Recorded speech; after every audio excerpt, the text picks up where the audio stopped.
So we're really excited today. We've got a really interesting presentation. It's from a lot of the research and everything, and Mike will go into the details, is through the MIT Age Lab. So they're doing a lot of research into aging and how that affects us from day-to-day life as far as transportation, housing, all those kinds of things. So they've done some really amazing studies, and he'll kind of go into that. So we're really excited that you're able to join us for that.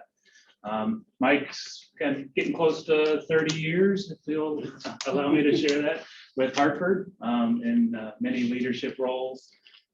He brings a lot of expertise into financial issues, as well as kind of the other side of aging retirement, is the non-financial pieces of it, just kind of how we live our daily lives. So it's really interesting, and we're delighted to have him. And I'll kind of let him kind of share the roots of where the program started and kind of what they've come up with, and some really neat ideas. So appreciate coming and joining us, and we'll go ahead and get started. Terrific. Thanks very much, Alan. Good evening, everybody. Appreciate the opportunity. Thank you, Alan. Thanks for taking some time out of your night. I know it's not the greatest evening, so more importantly, thank you for preparing the weather and coming out.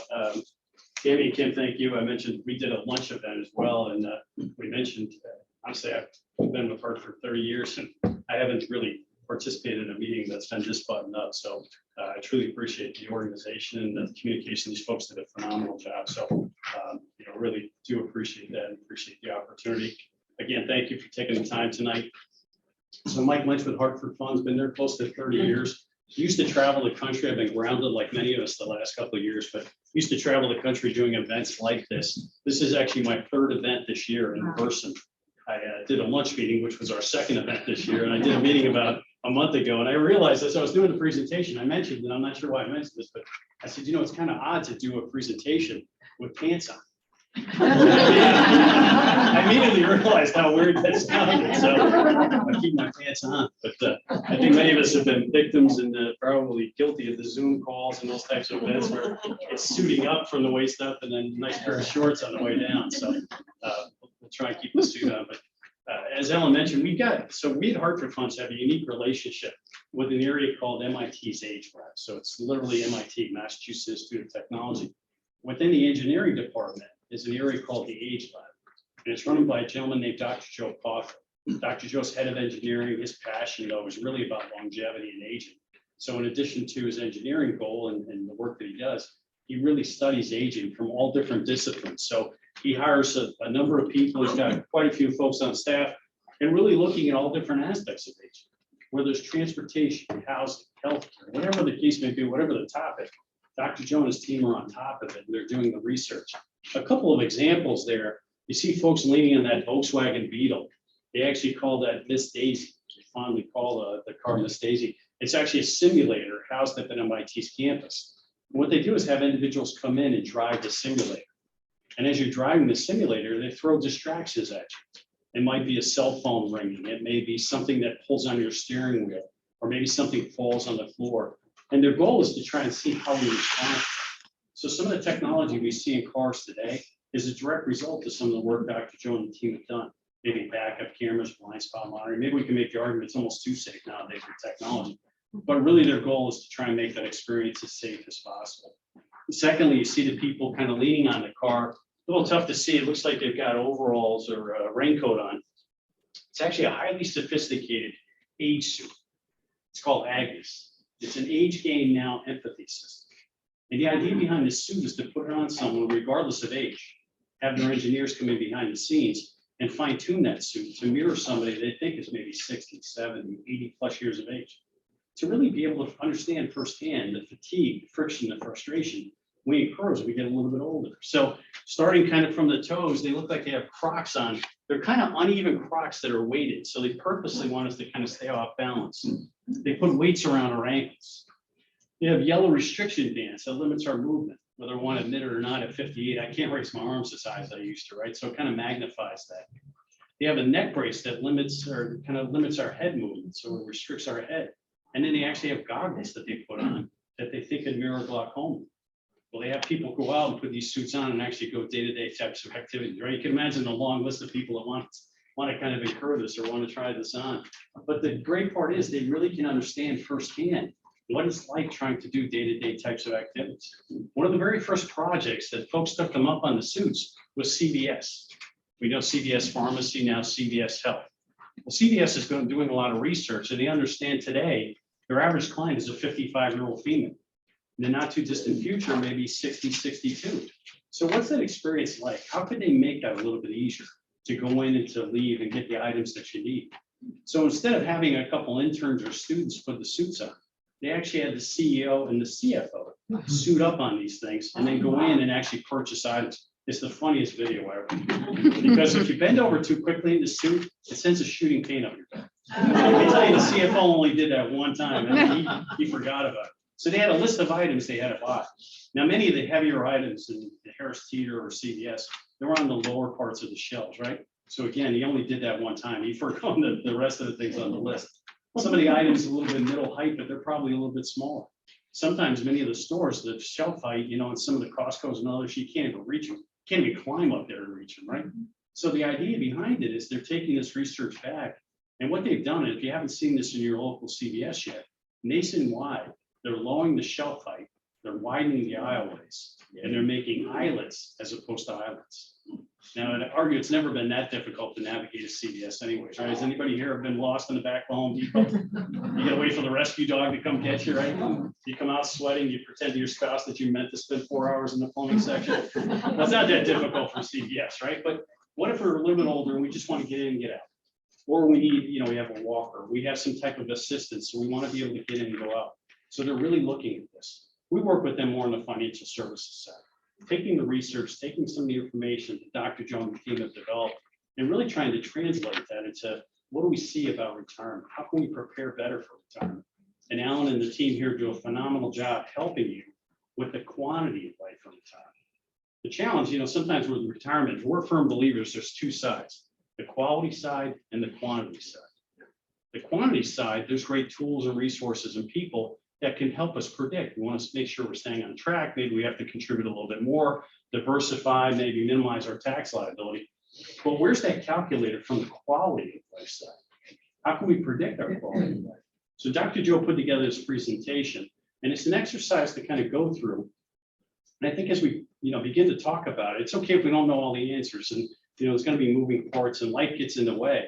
But I think it's really about preparation, the opportunity to have these conversations. So I think anytime you think about retirement, I almost kind of compare it to a puzzle. Anybody here do puzzles, enjoy doing puzzles in the past? What's one of the first things you do when you're trying to solve a puzzle? Yeah. The outside, right? Anybody do, you know, matching up the colors? Does anybody take a step back though, flip over the box and really look at what we're trying to solve?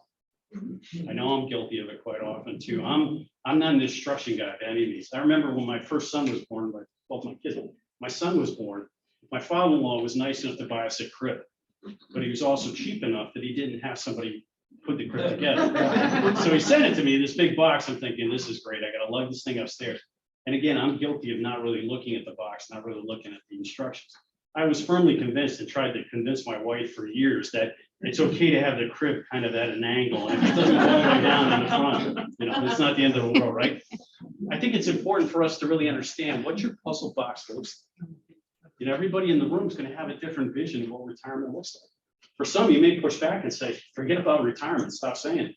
I'm not going to retire altogether. I may continue to work, maybe part-time, maybe full-time. So I think, again, that'll be kind of the evolution as we go forward. Real difficult to see here, I know, but kind of the wordsmithing software that MIT uses to really track some of the words that we use. You know, if we go out and maybe a Google search, or maybe it's some type of chat room or some type of communication online, you're able to track some of those words and figure out how we feel about retirement. Generally, there's a little difference between males and females, and also from an age perspective, probably no surprise, right? But what's one that really kind of concerned me was a male who's a little bit younger.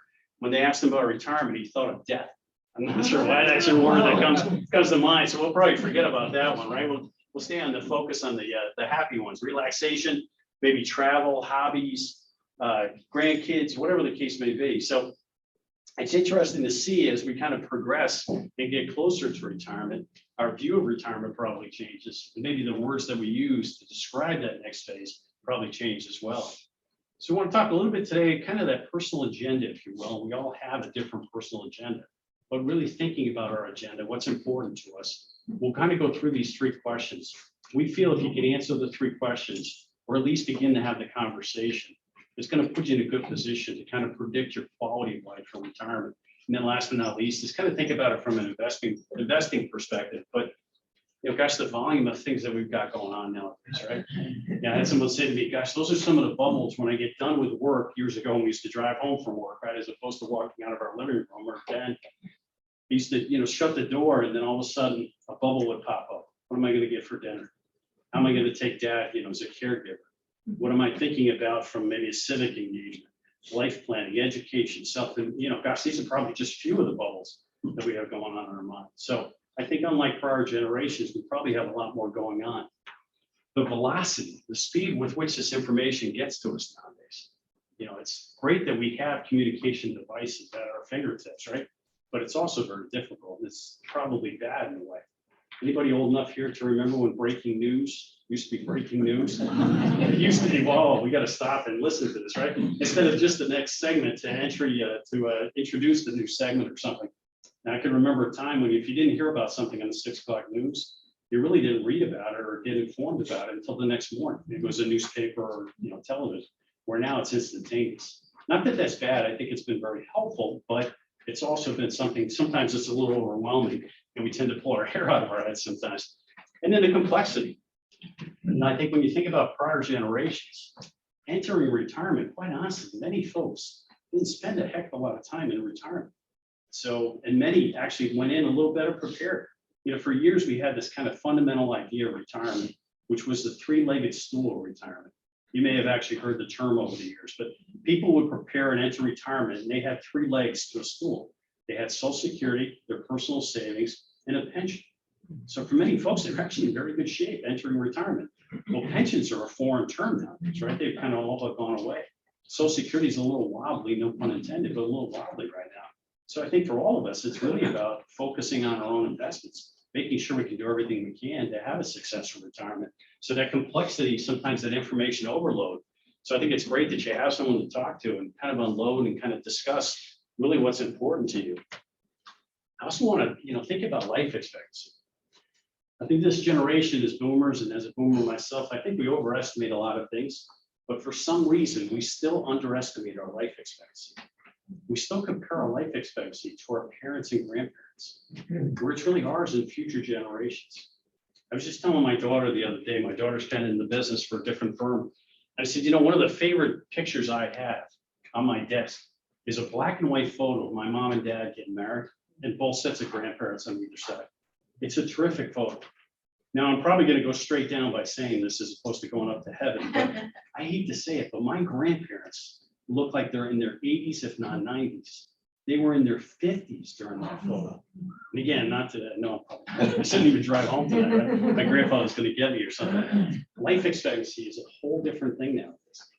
There's two separate set of life expectancy tables. One that takes into account infant mortality, things that happen in our 20s, 30s, and 40s, and so on. Then there's a separate set of life expectancy tables that kicks in at the age of 65. If you're married, you have a spouse, you have some kind of connection, some type of relationship. Once you reach 65, there's a separate set of life expectancy tables. And in this case, once you reach 65, 50% chance that one of you is going to reach age 92. Probably relatively healthy and active, which means you're probably going to be spending more money than prior generations. And again, maybe not as equipped strongly with that three-legged stool. So it's certainly something we want to think about and plan for. So again, we want to kind of go through this process of the three questions. And again, it's not something necessarily they may know the answers to, but to have this conversation, I think is so important. So this is kind of our first presentation and our entry into our relationship with MIT. We developed this a number of years ago. And at the time, Dr. Joe came to us and said, I kind of think I cracked the code as far as this quality of life idea. And he showed us these three images. And I kind of scratched my head and said, Dr. Joe, what in the heck are you thinking? What does a light bulb, an ice cream cone, and a fork have to do with retirement? I'll tell you, probably three of the most thought-provoking questions. how can we really sit down and prepare and think about retirement if we don't know where you plan on living in retirement, what you plan on doing, and who you plan on spending your time with? The three fundamental questions. Again, we know life gets in the way, right? So things may change, and that's important, but I do think we have to have that conversation. So, who's going to help me change my light bulb? Day-to-day types of activities from a housing perspective. More of us want to age in our home. Can we age in our home safely? So we'll talk a little bit about that. Ice cream, it's good with the dessert, and please help yourself with the dessert. Don't hurt my feelings by any means. When you envision retirement, kind of close your eyes. What is it you plan on doing? And then more importantly, how will you get around? Access to transportation is going to be in greater and greater need. Now, we're kind of blessed in this generation. We have different options. Public transportation continues to improve. Private transportation options continue to grow as well. Uber, Lyft, they won't be the last two by any means. We'll see other types of options, maybe driverless cars down the road. We're probably far away from that, but the opportunity, I think, presents itself. We want to go through that. And then last but not least, honestly, of the three questions, I think the last one is the most important question. Who you have lunch with? And that's more of a social networking question. And it's something we certainly might have a conversation about. So from a housing perspective, thinking about out-of-pocket expenses, where are we spending our money? So we did a survey of folks about 65 to 70, relatively healthy and active. Where are you spending your money from an out-of-pocket expense? And number one was housing. If you've had to, unfortunately, make some upgrades or improvements or an air conditioner or refrigerator, which I did, I got the double whammy during the COVID time. My refrigerator went and my air conditioning went. And I almost had a heart attack when I saw the bill for both of them. But then I was lucky to actually get both those items. So I guess I can't bless my, count my blessings. But housing is generally about 35%. So a great portion of that from an out-of-pocket expense is going to our housing. So will we age in place? AARP did a recent study and asked folks approaching age 65, where do you plan on aging? Probably no surprise, but the response overwhelmingly 90% was I want to stay in my current home. Maybe I've been there for years. I'm comfortable with the area. I'm comfortable with the home. I want to stay as long as I can. The challenge is, can we age in that home safely? As we get older, our homes get older. The average home in the United States today was built in the late 70s. It was never designed at that time by an architect saying, I'll bet you somebody's going to live in this home in their 70s, 80s, or 90s. If we have a colonial, we have a basement, the staircase going down to that basement is probably a little wobbly sometimes. The lighting's probably not that good. If our master bedroom, bathrooms upstairs, can we navigate? Can we get up there? So we really want to think about that. We want to think about ways that we can age in our home safely. I will encourage you, if you're thinking about doing any modifications to your home, before you do, see if your builder, your contractor, whoever, ask them if they have this designation. It's called a CAPS designation. CAPS, Certified Aging in Place Specialist. It's a new designation, and it's one of the fastest designations historically. Home builders, contractors have ever got Certified Aging in Place Specialist, or CAPS. And the idea behind this is kind of similar to, anybody ever get a flyer from Duke or from the gas company? If you allow us to come into your home, we'll show you ways to cut your heating bill or whatever in half. CAPS people can do the same thing, but CAPS people can identify obstacles to aging at home. If we're going to redo the bathroom, is now the time to make it handicap accessible. If we want to redo the kitchen, everybody wants the tall cabinets and the big island, right? It's kind of the go-to thing. Great, maybe when we're in our 40s and 50s, but can we navigate around it when we maybe get a little bit older? So CAPS people can really help and make suggestions. And maybe it's not just that, maybe it's some technology. Maybe it's a cooktop that turns itself off if we forget to. Maybe it's pressure sensors in the patio. There are industries right now really focused on aging and home safety. It's not just a camera that we put in the home and a Nest thermostat. But carpet manufacturers actually have the ability today to pull up your carpeting, put pressure sensors in the padding, lay the carpet back down as if they were never there. The reason they do that is because they want to try and help if someone suffers a fall in the home. Generally speaking, if someone suffers a fall in the home, it's between midnight and 6 a.m. It's between the master bedroom and the master bathroom. So you can control that little thing on your phone, and you can turn those sensors on. If you fall and those sensors realize too much weight in an area for too long, they literally know you've fallen and they can contact 911. I was joking earlier at lunch, wasn't there a similar device about 30 years ago? So a sweet old woman was on TV. She lay there, my phone, and I can't get up, right? What was the over under before we started really picking on that? Probably about 2 days, right? We watched the commercial for a day or two and we crucified the lady. By the way, it's probably a cheaper option, but you can get an Apple Watch and it has the same functionality if you fall. It's kind of funny if it's an Apple Watch, it's kind of cool. The poor lady, right? She hasn't made it up to the cool level, unfortunately. But ideas like that. Technology to home is going to be more and more important. It's actually very difficult right now to get home technology. You know, for many of us, we're working out of our homes, we're spending more time in our homes. Anybody here have a smart home? It's kind of a loose definition, right? A smart home. There's a couple of realtors in Charlotte where I live, and they say, you know, if you come with us, we'll put a camera out front, we'll put a Nest thermostat inside, and it's a smart home. I think that's a loose definition. Personally, I'd rather have a safe home. So what technology can I add to my home to keep me safe if I do choose to age in that home? So some of those design trends, no threshold showers, non-slip flooring, lowering the kitchen counter heights, wider doorways are just some things they're thinking about. Maybe there's an area on the first floor to put a Murphy bed in if you suffer a fall. So they can really give you some great suggestions. Or maybe there's an opportunity for us to, you know, maybe look at new type of housing. Maybe it's an upsize or downsize. You know, it's all the rage right now. And many folks prior to the pandemic, Dr. Joe and the team were doing a lot of studies about people that did move, where they're moving to. And in addition to Cary, North Carolina, right, a lot of different locations. But, you know, generally speaking, for years, it was Florida and Arizona, right? That's where the, you know, folks were moving to. Believe it or not, we started to see this transition where folks were actually moving to college towns. Of all places, believe it or not, in college cities. Reasons given, younger lifestyle, you know, younger and active lifestyle, great transportation, and if there's a teaching hospital, access to good healthcare. The only problem with that is if we downsize and move into a building, we never heard social distancing, right? We never heard the term prior to 3 years ago. Now folks are starting to say, yeah, being in that elevator with another person still kind of freaks me out. When I lived in that rural area outside of, you know, Raleigh or whatever, I didn't have to worry about it because I could barely see my neighbor anyways. So it'll be interesting to see from a housing perspective, do people continue to maybe downsize and move into the cities, or are they going to continue to stay in location or maybe move back into the suburbs? So it's something Dr. Joe is looking at right now. 55 plus communities are popping up left and right. 1, they're beautiful. 2, they're very expensive. And 3, they're very difficult to get in.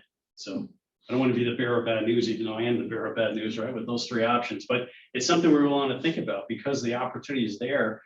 Maybe moving closer to family care communities. You know, for many of us, we want to make sure we have a caregiver that can help us. So want to make sure that that opportunity is there. So I think housing in particular is something we want to focus on. And again, you know, as I mentioned, we may have an idea where we want to age, but things may change. My in-laws are in their early 80s, and you see all the stats about people, you know, kind of downsizing or maybe staying in their home. I think they moved about 5 or 6 times between the time at the age of 65 to 80 plus. So some folks continue to move and continue to gravitate. Unfortunately for me, their last destination was Charlotte, about 3 miles away from my house. Plus, they're not here right now, so it's a lot funnier to say it, right? If they're in the same location, I never joke, unfortunately. It's great to have you so close, not so much. How I get an ice cream cone? Again, we kind of close our eyes and envision that next phase. What is it we plan on doing? And then more importantly, will we have access to transportation? The AAA is really looking at this because they want to make sure that we get up, get out, and stay active. And I think the pandemic, to some extent, has almost been kind of a dry run for retirement. You know, were we feeling isolated from a social perspective, or we, you know, if we could get out, were we getting out? Were we interacting with people? Did we continue to have those strong social networks? Did we continue to do things that we want to enjoy doing? I think with things easing up a little bit and the flexibility of us getting up and getting out and staying active, sometimes it's a little intimidating, right? We don't not necessarily sure where we want to go. Do we want to drive? Do, you know, at night or parking or whatever? So I think the flexibility that some of these options represent is important.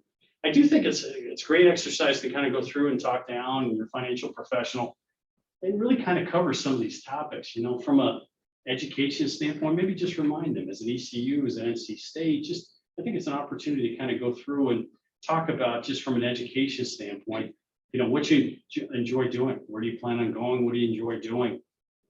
What do you know, from a congregation standpoint, what are you hanging out with? And I think last but not least, and I think it's certainly important, you know, for many of us, we may have a charitable inclination, right? We may have a passion about a charity or two. In addition, maybe spending and making contributions, do we want to spend our time helping out and giving back? So I think these are kind of 4 8s, if you will, that I think it's an opportunity to have a conversation. But again, I think it helps us kind of understand the vision of what you're looking for. So a little tough to see, but from an out-of-pocket expense, believe it or not, transportation is number 2. Probably no big surprise, right? Gas just reached another high, unfortunately. But it's gasoline, it's insurance, it's tires, it's keeping up with the car, maybe a new car if you can even get a new car, right? So from an out-of-pocket expense, it's actually the number 2 expense. Now, usually I get a little pushback saying, gosh, healthcare's got to be up there. But healthcare is number 3. And again, this example, relatively healthy. If we incur some type of challenge, then certainly that's going to outweigh itself. But when I kind of flipped over the slides, one of my more favorite slides, kind of brings a chuckle to me every time I think about it. One of the events I did, I had a woman come up to me afterwards and she said, I love that slide.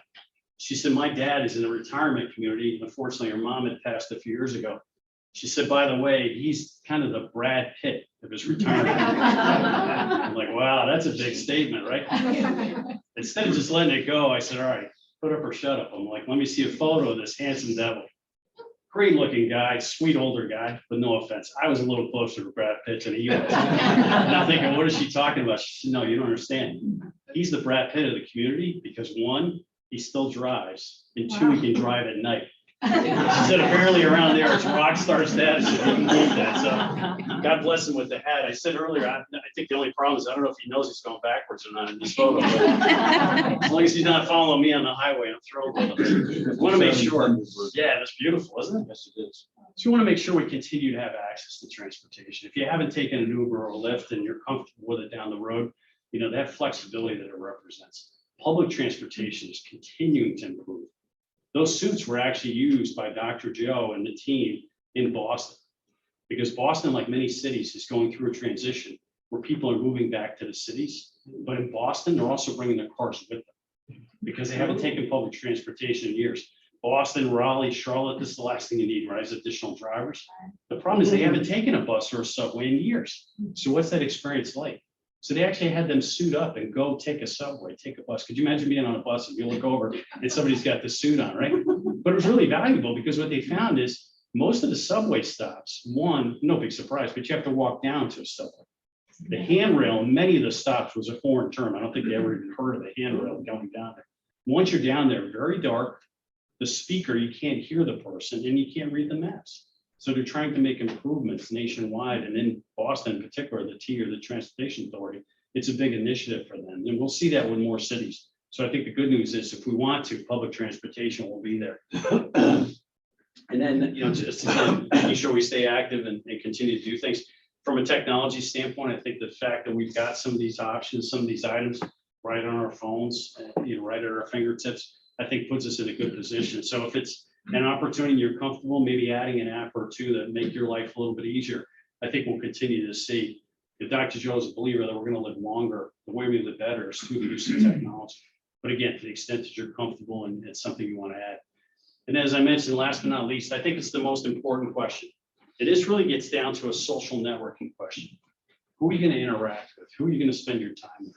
I see our lovely couple here holding hands, so I don't know if that was on cue or what, but they look incredibly happy up here, so probably won't use you 2 as an example. That's terrific. But generally what we find is there's a difference between males and females as far as strength of one's social network. Anybody want to guess who does a better job building relationships inside and outside the workforce? Males or females? Women, hands down. Yeah, men, we generally don't even answer the question, right? We already know. Because the people we interact with, maybe are people we have lunch with. Well, what if we're the first one in our group to retire? Worse yet, maybe we're the last ones in our group to retire. Who are we going to spend our time with? So years ago, when this presentation first came out, I apologize for picking on you, but I did this presentation in upstate New York. And I was talking about who you're going to spend your time with once you retire, if you do retire. This gentleman kind of jumps out of his chair, almost on cue, and he said, I'm going to tell you right now, next Friday, I'm going to retire. And you know who I'm going to spend 100% of my time with? And I said, I have no idea, obviously, I just mentioned, right? He said, my lovely bride right here. The look of horror on her face. I can't do it justice. She literally started pushing him towards me. And I'm like, no way, not so fast, right? He's yours. My one regret is I didn't get to look out the window when they were leaving. Was one taking the car, another taking Uber, or they both jumped in the car? It's probably a long ride. We want to make sure that we really have a strong social network. Again, the pandemic has been kind of a mini dress rehearsal, if you will. I met a lot of folks that have said, you know, I felt a little isolated. I didn't jump on that Zoom call, or I didn't talk to, you know, whoever I needed to talk to. So I think it's been a good exercise to say, okay, what's the strength of my social network? I'll be the first one to admit I don't have a strong social network. Travel the country for years, probably will continue, have a lot of friends on the road, but interact with them, but probably need to build a stronger social network because I want to make sure that I continue to have that opportunity. So, you know, kind of thinking about, you know, we're going to spend some time together, and she's kind of saying, hey, I've already got a life, right? I've already going on. So I think this generation in particular, where probably more of us are living alone, probably fewer children in more isolated locations. And that kind of is, unfortunately, that deadly combo. So to the extent that we can think about ideas, and as I mentioned, from a caregiver perspective, if you're the caregiver now, or you've been identified in the caregiver in your family, I give you a lot of credit. It's financially, physically, and mentally very demanding. What we generally find, unfortunately, is the caregiver in the family is generally the oldest female in the family. You know, whether they know they're a caregiver or not, it's another thing. I remember years ago, unfortunately, both my parents have passed, but in my family, there's 5 boys in a row, and then there's my sister. Who do you think's the caregiver in that family? Let's put it a different way. There's 5 knuckleheads in a row that you might trust anybody with, right? And then there's my sister, who's a school teacher. She's a saint. She used to take care of both my mom and dad. But gosh, just from a out-of-pocket expense, if nothing else, from a caregiver. You know, she said, I dropped Dad off, right? And I got to pay for parking. Then I go in, and my dad used to have the alligator arms, unfortunately, when it came time to co-pay or getting his medicine, right? Because my sister's got to chip in with that. Then she's driving him back. She's thinking, gosh, we got to pick up some food. You add that up, it's $100 sometimes before, you know, you even get dad or mom home, paying for medicine, all those types of things. So I think it's important for us to think about who's going to help us, who's going to be the caregiver to help us as we go forward. And unfortunately, it's probably shrinking. But Cardinal Grace Society is an alumni association at MIT. And, you know, a great quote from them: a person has to have a reason to get up in the morning. For some, that means continuing to work full-time or part-time, while others may be volunteering their time and causes that bring them joy and bring them meaning. We've been doing a lot of work, and MIT in particular has been doing a lot of work. And actually, prior to the pandemic, we were starting to hear more and more from folks saying, you know, great idea about retirement, but you got to stop saying, because I have no intention of retiring altogether. I want to continue to work. The pandemic has kind of reinforced that, where folks are saying, you know, maybe 65, 67, I thought about slowing down, but gosh, if I can work from home, or I can work from a remote location, or maybe 3 days a week, why wouldn't I stay a few more years? The other side of that, which we're doing a lot of work right now, is companies. The companies out there now are starting to look at their organizations. Very few companies. Dr. Joe interviewed a number of CEOs, Fortune 500 companies. They don't understand the age structure of their company. Their best and brightest are 50 plus in many situations. So Dr. Joe posed a simple question to them. What do you do if all these folks retire? What if they all leave in the same year? What does that mean for that company, the structure, the culture, you know, really the success of that company? So many companies are starting to think about, can we keep people as long as possible? Can we keep them 3 days a week and maybe have them mentor? Can we give them sabbaticals where maybe 3 months out of the year they go somewhere, live in a different country, whatever they want to do, but then they come back. So it'll be interesting as we go forward. And we all know the labor shortage that's out there right now. Would it make sense to keep the best and brightest? So I think it'll be interesting thinking about retirement, thinking about that role of work. And again, I think for many of us, if we enjoy what we're doing, it kind of gives us that sense of purpose. And our company has that flexibility. And that's been one of the more difficult. We do a lot of presentations with HR professionals. We talk about flexibility. It's really quiet in the room because employee benefits are not flexible. You know, it's not individually based. It's going to have to be that way going forward. It's going to be less about compensation. It's going to be more about flexibility. If I'm a caregiver and you're allowing me time off instead of this PTO and I fill out a form, if dad needs me to come take care of him and I've got to take some time off, no questions asked. If you can help me out financially with that, even better. So I think it'll be interesting as we continue, but we do want to make sure that we have that sense of purpose and we do have that reason to swing our leg off the bed in the morning. You know, maybe it's joining some type of group, a hobby, taking a class, you know, finding out what makes sense for you. You know, we've got the YMCAs, which are terrific. We've got the JCCs. We've got all these different types of opportunities and locations. We just want to make sure we take advantage of those. Just a quick word to the wise, and hopefully you have a little more success than I did, but I really took this presentation to heart years ago. I downsized. I lived outside of Charlotte, had a larger home. Both my kids graduated school, moved out. I remember yelling to my wife one day, and I could literally hear the echo through our home. It took her about 25 minutes to come in the room. She said she couldn't hear me. I'm like, I could hear the echo still for about 30 minutes, right? I'm saying, why are we in this big home? it doesn't make any sense. So we downsized, we moved closer to Charlotte, 1 floor living. But then I really kind of took this part to heart and said, what do I plan on doing? Do I really have enough hobbies? Do I have enough different things? Unfortunately, my wife jumped on that because I was dumb enough to talk to her about it. She kind of looked at my stomach and said, why don't we think about exercise? Isn't that great? Isn't it great when we think about an idea that I hadn't thought about, but we have a successful idea or a thought? So I said, okay, maybe we should think about some exercise. But I've been able to swim like many of us, we swim, but I always wanted to swim better. I wanted to be that person in the lap lane, kind of going up and down all night long, So I was kind of envious of that. So I decided to hire a coach and start to practice and try and become a better swimmer. Now, again, if this is your idea or your thought, just a word to the wise, it's very difficult to find a coach who's used to working with 58-year-old males. But there's a lot of coaches that are used to working with 7-year-olds, males and females. The problem is, humbly, you have to put up with a coach who's used to probably 90% of the time talking to 7-year-olds. Now, the last time I swam in our pool was a couple of weeks ago. I was having the lap of my life, right? Now I was in the middle lane. On the outside of the lane, unfortunately, at the same time, were all these little swimmers with their moms, their dads, their grandparents, capturing every single moment in these kids' lives. I had this great lap back and forth, perfect time. Well, I finished on the opposite side of the pool of my coach. And unfortunately, I stopped and I kind of looked up at her. And at the top of her lungs, in front of everybody, she said, "Oh, Mike, you did such a great job." And I'm thinking, for the love of Pete, I know how to swim, right? And for some reason, I'm trying to explain to people around the pool that I know how to swim, and they're thinking, why is this creeper in the middle of the pool? Right? So maybe you want to come up with a plan B. Didn't call you Mikey. Yeah, that could have been, it could have been worse, right? So you may want to come up with a plan B, but I do think we want to make sure that we have that strong social network. You may have friends, relatives, neighbors that have entered that next phase that didn't have that strong social network. And sometimes that risk of isolation with the pandemic in particular has kind of caused us to have some mental or physical healthcare issues. So we want to make sure that we continue to stay active, stay busy, and make sure we have from a social engagement interaction. So healthcare is kind of number 4 or number 3, I should say. Again, just from an average, from an out-of-pocket expense. The reason I bring it up, I think it's important. I think we want to build it into our portfolios. We want to make sure from an investment perspective that we've got some of these out-of-pocket expenses covered. And I can tell you universally, most folks don't think about transportation and the amount of money we spend on the transportation aspect. So I think what it leads us to is kind of thinking about putting these pieces together. You may not have all the pieces.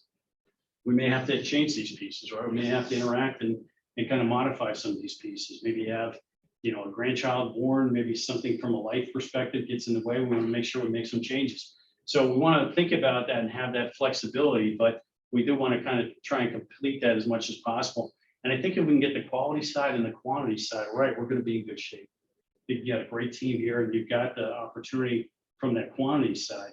It's just maybe fine tuning a little bit on the quality side. And again, making sure both of them are positioned well, that we can have success. So I'll leave you with this last quote from Dr. Joe, kind of famous for his bow tie. Dr. Joe, for years we've said in the industry, retirement planning, right? It doesn't take rocket scientists. Well, it doesn't hurt to have a rocket scientist on your staff, right? Joe is literally a rocket scientist, but he's a fascinating person that really has this passion about longevity. He's a big believer of trying to get us to say less about retirement, more about longevity, and really managing that next phase of life, because it really is going to be about longevity. So effective planning must be more than just about financial security. The face of retirement, or kind of new face of retirement, if you will, must go beyond money and adopt an integrated and holistic approach to helping people prepare to live longer and live well. So again, it's something he lives and breathes. He's got people doing all different aspects, focused on all different studies, all different disciplines. He's working with the Department of Transportation currently to try and design retirement communities of the future. And we've seen some pop up here and there, but really he's got some amazing ideas. And one of the things he wants to do is kind of take some of these communities a step further and really put in maybe an express Harris theater, a movie theater, a dry cleaner, whatever, kind of have this one main strip, if you will, inside that location that you have access to all the things you need. Now, if you want to leave and you want to go outside the gate and kind of go through your day, you certainly have that opportunity, right? But having these things right at your fingertips or right in your community is something he's really very curious about and really interested about. Again, thinking about the pandemic as I modify that, but that's just one aspect of some of the research that they're doing. But again, we really are the recipient. We're the founding sponsor of MIT's Age Lab. We kind of went in and got into our insurance side. We're owned by the Hartford insurance company. And the insurance side really was the founding sponsor of MIT's Age Lab. And the reason they partnered up with them is because they wanted to try and reduce accidents and hopefully reduce our insurance rates. I think they've done a good job with accidents. For insurance rates, they have a little bit to go on, but making sure that that experience is safe as possible. We kind of got into the relationship in Hartford Funds and realized there's so many different disciplines and aspects and ideas that they're doing, and researching on it would be beneficial for us to be able to share that information. So as we kind of wrap this up again, I think thinking about the volume, velocity, and complexity, unfortunately, those are probably just going to get more challenging. So we got to figure out ways that we can manage some of those things. As I mentioned, a little bit about tech, to the extent that we're comfortable using tech and using some of these ideas. Sometimes, gosh, it's almost harder to turn the tech off, right? Or try to figure out how to turn it off as opposed to just using it. But the 3 questions are really the fundamental thing. I always constantly think about, where do I plan on living? What do I plan on doing? Who do I plan on spending my time with? And kind of going through that. And again, it's okay if we don't have the answers, but if we can begin the conversation, it's really going to help us prepare. If you're already in that next phase, great, maybe there's some modifications you can do. If not, as we're approaching that next phase, it really does prepare us to have success with that next phase. So with that, Alan, thank you very much for the opportunity to do these both sessions. Damian, thank you for doing such a great event for us. And folks, thank you again for taking some time out of your night. So I don't know if anybody has any thoughts or questions. We'd be glad to address those. If not, certainly appreciate the opportunity tonight. Yeah.